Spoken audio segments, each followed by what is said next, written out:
లైఫ్లో మనం పుట్టడం, చదువుకోవడం, పెరగడం, పెళ్లి చేసుకోవడం, నెక్స్ట్ పిల్లలు ఎంత ఒక రకమైన ఫ్లోలో వెళ్ళిపోతుంది లైఫ్ అంతా. నిజమైన లైఫ్ ఎప్పుడు స్టార్ట్ అవుద్దంటే మనకి డబ్బులు సంపాదించిన తర్వాత, మాకు మ్యారేజ్ అయ్యి ఒక వైఫ్ వచ్చిన తర్వాత అప్పుడు అసలు లైఫ్ స్టార్ట్ అవుద్ది. అప్పుడు నిజంగా కరెక్ట్గా మనం లీడ్ చేయగలిగితే అది అసలైన ప్రేమ అంటే.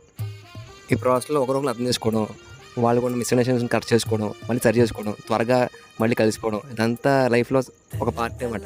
ఎందుకంటే మనకు ఫస్ట్ వచ్చి మన లైఫ్లో వచ్చిన అర్థం చేసుకోవడం చాలా టైం పడుతుంది, ఎలా ఉంటుందని చెప్పి. ఇవన్నీ దాటుకుంటేనే జీవితం, లేదంటే మళ్ళీ విడిపోవడం లాంటివి అయిపోతుంటాయి. అలా కాకుండా కలిసి బతికితే నిజమే జీవితం.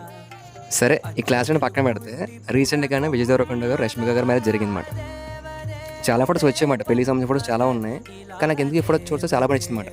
మనం ఎవరైనా ప్రేమిస్తే, మనల్ని ఎవరైనా ప్రేమిస్తే ఆ ప్రేమ మన కళ్ళు తెలిసిపోద్ది అనడానికి ఈ ఫోటో ఎగ్జాంపుల్ కనిపిస్తుంది. ఎందుకంటే ఫోటో చూస్తుంటేనే రష్మి గారి కళ్ళల్లో ఉన్న ప్రేమ అర్థమవుతుందన్నమాట. నిజంగా చాలా బాగుంది ఫోటో.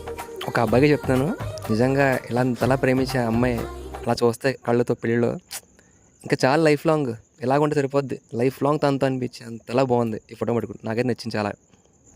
అందుకే అనుకుంటా ఫోటోగ్రఫీస్ కోసం పెళ్ళిలో ఎంత కష్టపడతారంటే అనుకుంటాం, కానీ ఈ అందమైన మూమెంట్స్ని ఇంకా చాలా జాగ్రత్తగా దాచుకోవడం కోసమే ఈ ఫోటోగ్రాఫ్స్ అనేది కనిపెట్టారు అనుకుంటా.